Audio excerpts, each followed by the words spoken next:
Assalamualaikum everyone, this is Sayyid Tahir Mam and you are watching my YouTube channel English with Sayyid. Hopefully you all will be well and good. If you are new on the channel, please subscribe it, like and share the video. Today we are going to discuss the grammar portion kinds of sentences. फिकरात की या जुमलों की अकसाम. सबसे पहले देख लेते हैं कि sentence यानी कि फिकरा जुमला क्या होता है. A group of words which make a complete sense is called a sentence. अल्फाज का एक ऐसा ग्रुप जो कंप्लीट सेंस दे, जिससे बात मुकम्मल समझ में आ जाए, सेंटेंस कहलाता है, फिक्रा या जुमला कहलाता है. नीचे एग्जांपल्स दी हुई हैं. अली प्लेज हॉकी और दूसरा सेंटेंस है ही टोल्ड अ लाई. अब Ali pledge hockey, Ali hockey खेलता है, तो अली जो है ये सब्जेक्ट है, फाइल है, काम करने वाला है. प्लेज खेलता है, वर्ब है यानी कि काम है, फेल है, और हॉकी ऑब्जेक्ट यानी कि मफूल है. तो ये आप बेसिकली जानते हैं कि सेंटेंस के तीन बुनियादी हिस्से होते हैं, सब्जेक्ट, वर्ब और ऑब्जेक्ट. इसी तरह से ही टोल्ड अ लाई में ही सब्जेक्ट है, फाइल यानी काम करने वाला, टोल्ड वर्ब है, फेल यानी कि काम, और अ लाई ऑब्जेक्ट यानी मफूल है. ही टोल्ड अ लाई, उसने झूठ बोला. पार्ट्स ऑफ सेंटेंसेस में दो चीजें होती हैं, एक सब्जेक्ट और दूसरा प्रेडिकेट. सब्जेक्ट फाइल को कहते हैं. The part of sentence which perform some action, फिक्रे का वो हिस्सा जो कोई काम करे.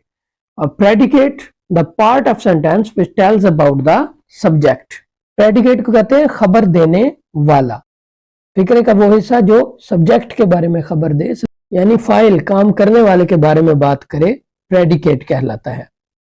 इसके एग्जांपल्स हैं. Ali is flying a kite. तो इसमें अली जो है ये सब्जेक्ट है, फाइल है, काम करने वाला है, और इज फ्लाइंग अ काइट यानी जो रेस्ट ऑफ द सेंटेंस होगा, जो बाकी सेंटेंस होगा, वो प्रेडिकेट कहलाएगा. इसी तरह she wrote him a letter, तो इसका सब्जेक्ट है शी यानी फाइल काम करने वाली शी. उस लड़की ने रोट हिम अ लेटर, उसको एक खत लिखा, तो रोट हिम अ लेटर क्या होगा, प्रेडिकेट. यानी काम करने वाले को सब्जेक्ट कहते हैं और सेंटेंस का बाकी हिस्सा प्रेडिकेट कहलाता है. अब kinds of sentences regarding meaning.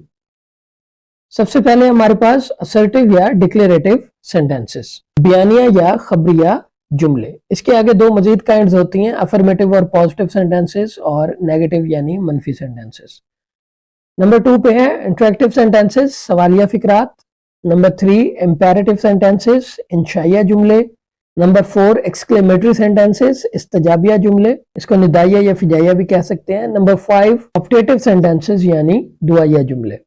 First kind को डिस्कस कर रहे हैं, असर्टिव और डिक्लेरेटिव सेंटेंसेस यानी बयानिया या खबरिया जुमले. तो it is a simple statement, news और information of fact. It may be positive और नेगेटिव. ये सादा बयान, खबरें या हकायक के बारे में मालूमात देने के काम आता है. इट मे बी पॉजिटिव और नेगेटिव. ये पॉजिटिव भी हो सकता है यानी मुस्बत भी हो सकता है, और नेगेटिव मनफी भी हो सकता है. अब इसके दो काइंड्स हैं. अफर्मेटिव, इसको पॉजिटिव सेंटेंसेस भी कहते हैं, मुस्बत फिक्रे, और दूसरा नेगेटिव सेंटेंसेस, मनफी फिक्रे. तो अफर्मेटिव सेंटेंसेस कौन से होते हैं? ये तीन एग्जांपल्स हैं. I have done my duty, मैं अपना काम कर चुका हूं. वी प्ले फुटबॉल, हम फुटबॉल खेलते हैं. बर्ड्स आर फ्लाइंग, परिंदे उड़ रहे हैं. यहाँ पे जी आएगा, फ्लाइंग. इसी तरह नेगेटिव सेंटेंसेस के एग्जांपल्स देखें.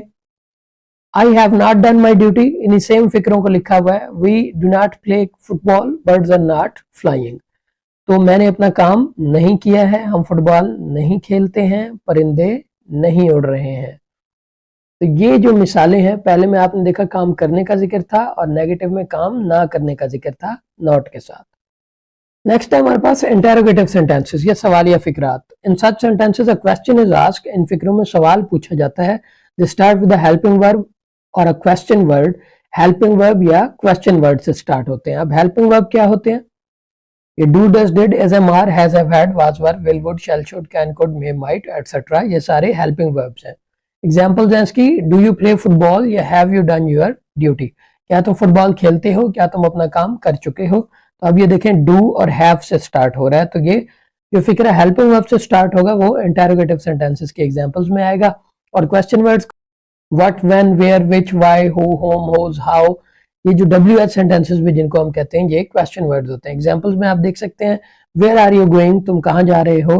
डू यू प्ले क्रिकेट, क्या तुम क्रिकेट खेलते हो. क्रिकेट के आगे क्वेश्चन मार्क भी आएगा. तो ये एग्जांपल्स हैं इंटेरोगेटिव सेंटेंसेस के. नेक्स्ट है हमारे पास इंपेरेटिव सेंटेंसेस. इंपेरेटिव सेंटेंसेस कहते हैं इंशाइया जुमलों को। It expresses order, command, request और एडवाइस। ये ऑर्डर, हुक्म को या कमांड को, दरखास्त को या नसीहत को जाहिर करते हैं। इसके एग्जांपल्स हैं ओपन द डोर, दरवाजा खोलो, ऑर्डर दे रहा है। डू योर ड्यूटी, अपना काम करो, कमांड दे रहा है। प्लीज हेल्प मी, मेहरबानी करके मेरी मदद करो, रिक्वेस्ट है। नेवर टेल अ लाई, कभी झूठ मत बोलो, ये एडवाइस कर रहा है। तो ऐसे फिक्रे जिनमें हुक्म, दरखास्त या नसीहत की जाए इंपेरेटिव सेंटेंसेस कहलाते हैं। Number 4, exclamatory sentences. A sentence express sudden action, strong feeling और emotion। ऐसा फिक्रा जो अचानक से किसी काम को या किसी मजबूत जज्बे और एहसास को जाहिर करता है। These sentences express surprise, ये हैरानी को जाहिर करता है।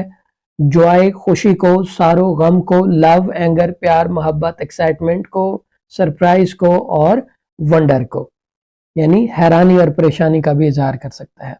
एग्जाम्पल्स हैं hurrah, we have won the match, अब इसमें खुशी का जिक्र कर रहा है। अलास, आई हैव फेल्ड, अब इसमें सौरो, गम का जिक्र कर रहा है। What a beautiful flower it is, कितना खूबसूरत फूल है, इसमें हैरानी का इजहार कर रहा है, सरप्राइज का।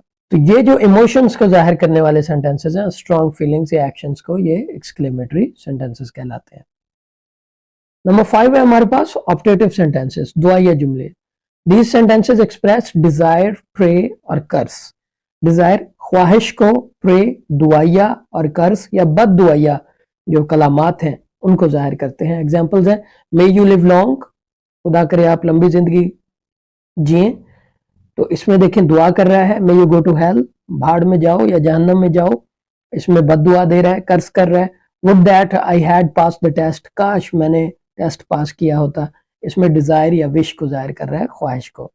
तो ये थी kinds of sentences regarding meaning, यानी मफहूम के लिहाज से, मायने के लिहाज से फिक्रों की अकसाम, और ये टोटल 5 थी। So that's all for today. Thank you very much. If you have any question you can ask in the comment section.